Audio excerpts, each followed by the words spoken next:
दोस्तों अभी हमने मंगाया सुंदरकांड।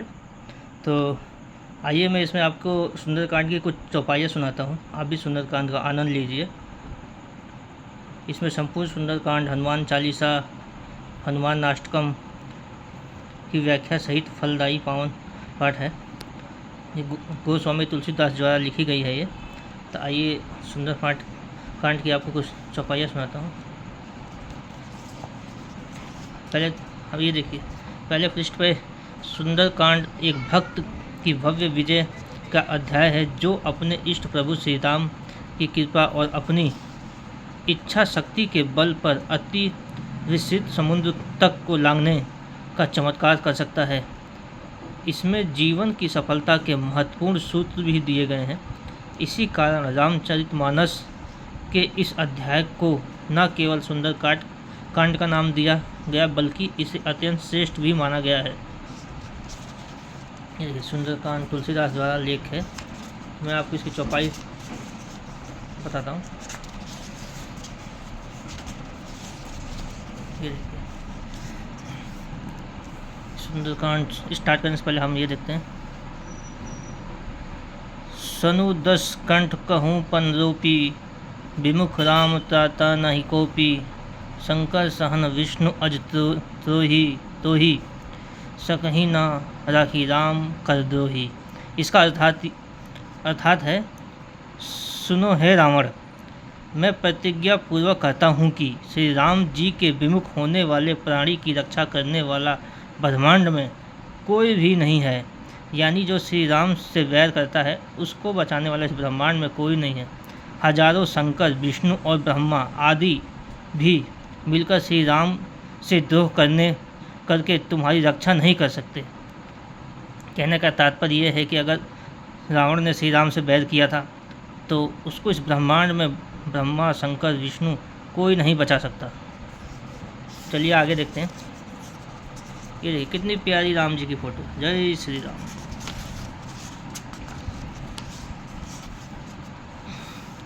ये श्री राम चौपाई हैं। चलिए आपको सुनाते हैं।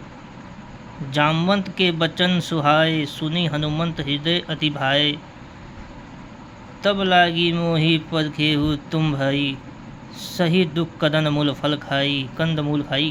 अर्थात जब लांघी आवे सीत तही देखी, होई काजू मोही हरस विशेषी, यह कहीं नाक सब ही कहूँ माथा, चलेऊ हसित हिया धरी रघुनाथा।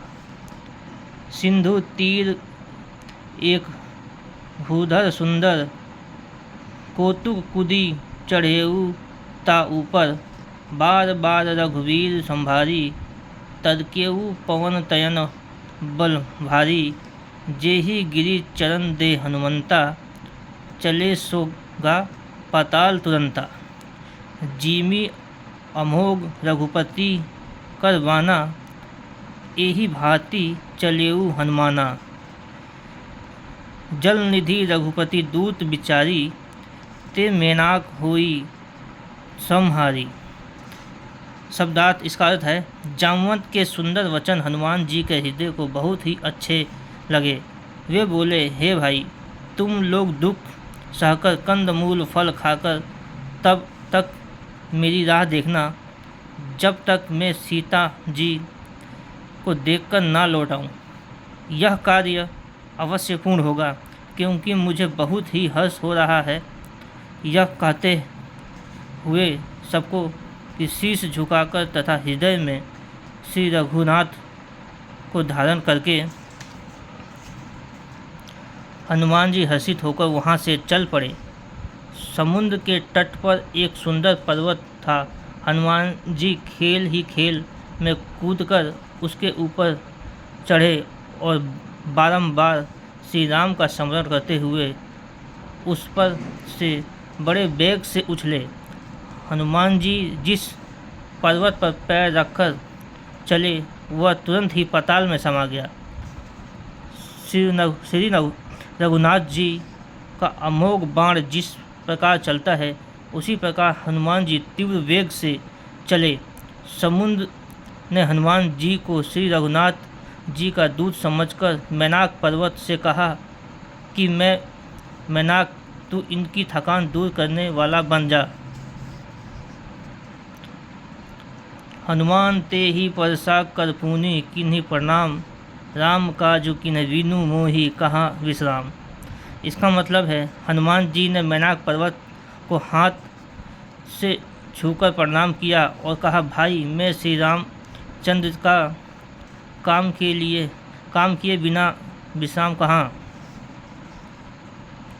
जात पवन सुत देहन देखा, जाने कहूँ बल बुद्धि विशेषा। सुरसा नाम अहिन के माता, पट इन्हीं आई कहीं ते ही बाता। आजू सुरहन मोहि दिन अहारा, सुनत बचन कह पवन कुमारा। राम काजु करि फिर ही में आवे, सीता कही सुधी प्रभु ही सुनावे। तब तव वदन पेठी हऊ, आई सत्य कहू मोहि जान दे माई। कब नेहु जतन दे नाही जाना, गरसिस न मोहि कहू हनुमाना।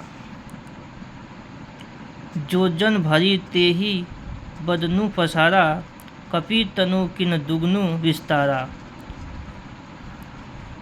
16 जोजन मुगते ही ठऊ, तुरंत पवन सुत विसित भयऊ।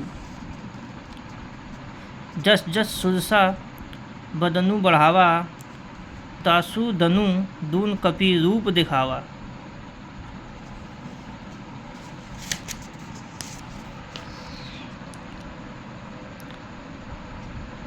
राम जोजन ते ही आन कीन्हा, अति लघु रूप पवन सुत हीना। बदन पठी पुनिवार आवा, मागा विदा ताहि सिरु नावा। मोहि सुरस जेहि लागी पठावा, बुद्धि बल मरहूँ तोर में पावा। इसका अर्थात शब्दार्थ यह है कि देवताओं ने पवन पुत्र हनुमान जी को सीता की खोज में जाते हुए देखा। उन्होंने हनुमान जी के विशेष बल बुद्धि को जानने के लिए सुरसा नामक सर्पों की माता को भेजा। सुरसा ने समुद्र में आकर हनुमान जी से कहा, आज देवताओं ने मुझे तुम्हारे रूप में भोजन दिया है। यह वचन सुनकर हनुमान जी ने कहा, श्री राम जी का कार्य करके मैं लौट आऊं और सीता का समाचार प्रभु को सुना दूं, तब तुम मुझे खा लेना। हे माता, मैं सत्य कहता हूँ, अभी मुझे जाने दें। जब किसी भी उपाय से सुरसा ने उन्हें जाने नहीं दिया, तब हनुमान जी ने कहा, तो फिर मुझे खा लें। सुरसा ने योजन भर मुँह फैलाया तो हनुमान जी ने अपने शरीर को उससे दोगुना बड़ा कर लिया। उसने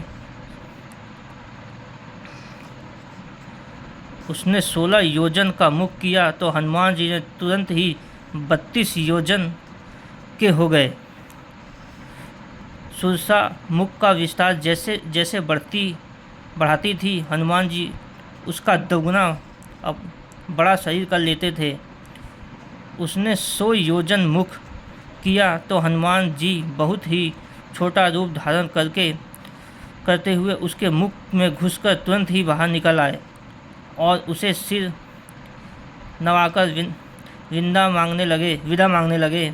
उन्होंने कहा, मैं तुम्हारे बुद्धि बल का भेद पा लिया, जिसके लिए देवता ने मुझे भेजा था। राम काजु सब करहिं, तमह बल बुद्धि निधाना। आशीष देह गई सो हर्षि चलेऊँ हनुमाना। तुम श्री रामचंद्र जी के सब कार्य पूर्ण करोगे, क्योंकि तुम बल बुद्धि के भंडार हो। यह आशीर्वाद देकर सुरसा चली गई। तब हनुमान जी हर्षित होकर आगे चले। तो दोस्तों आज का हनुमान कांड का चौपाई यहीं तक। अगर कुछ गलती मुझसे पढ़ने में या आपको सुनाने में हुई हो तो मुझे क्षमा करें, और कमेंट करके ज़रूर बताएं कि आपको इस सुंदरकांड का चौपाई आपको कैसी लगी। अगर और भी आप इसके बारे में सुनना चाहते हैं तो वीडियो में कमेंट करें, हम आगे आपको सुंदरकांड के बारे में बताएंगे। तो मिलते हैं नेक्स्ट वीडियो में, तब तक के लिए जय हनुमान, जय श्री राम।